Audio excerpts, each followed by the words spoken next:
you seen Tan? Philadelphia was our city, abuzz with art, music, dance, photographers, and street performers. The new video medium, it was the beginning of the MTV era. It was the 1980s. We were fresh out of the Art Institute. All things creative seemed possible.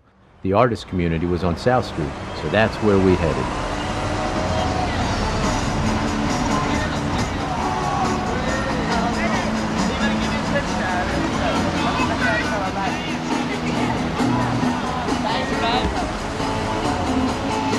It was a decade that was like a long, intense, and endless weekend. Tan's t-shirt stand at 4th and South, and later at 2nd and South, were the destination. Everyone knew the Airbrush guys and that dude named Tan. With his large airbrush portraits, he'd reached a new level.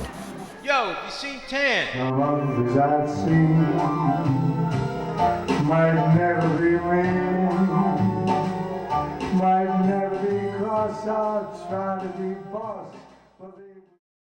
The artist, Michael Tancredi, known as Tan and the Airbrush Kid, died tragically Halloween night in 1991. His friends, people he worked with and influenced, have never forgotten him.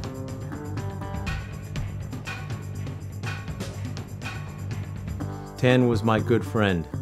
Not a day goes by when I don't think of him and the influence that he had on my art. I've been working on the film for over 10 years, and I've self-funded it. Now I need your help in order to complete the film.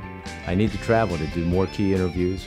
I also need to pay people who are working on the film on location and in post-production, including digitizing VHS tapes, media storage, and everything that goes along with making a documentary. It's been very gratifying to talk with people about their 80s experiences, how they knew Tan, and what they're doing now.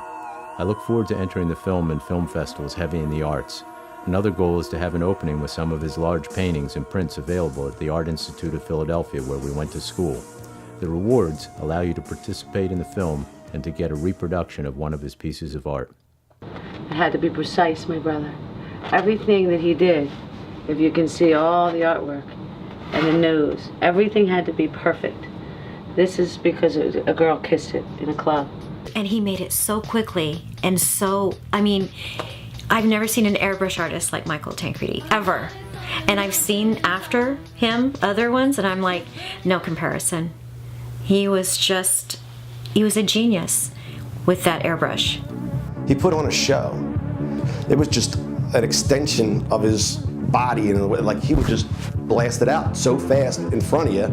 He had a way of selling himself and marketing himself that made you want to buy his art. And look at the cars that this man can do.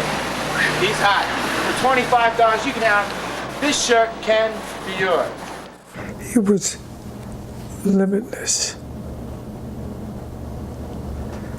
He could paint this, he could paint that, with the same enthusiasm. 20 years from now, if you ask me what I remember about South Street, I'm going to remember that guy doing airbrush art. I'm going to remember the guy with the puppets. I'm going to remember the artist community, this really fun street. Tan would still be touching people with his artwork, first and foremost. Mike is one of those people, like, he probably found his destiny so early in life that he'd still be doing it now. He'd probably be doing it at a much higher level. And he just would be inspiring people to want to pick up art and use it as a way of self-expression. I'm going to be famous. He didn't say I want to be. He said I'm going to be famous. People are going to know my work. I think that his drive to, quote, be famous or recognized, not just by the people that were buying the work or the audience, but by other artists. So why should people care about Tan's art today? Art is so indicative of different time periods. To me, the middle and late 80s, Michael Tancredi, the airbrush artist on South Street, was indicative of that time. Big, colorful, flashy, fun, music-driven, and fun. Did I say fun? So, today we're going to bring you straight from 2nd and South, one of the hottest stuff going in Philly right now.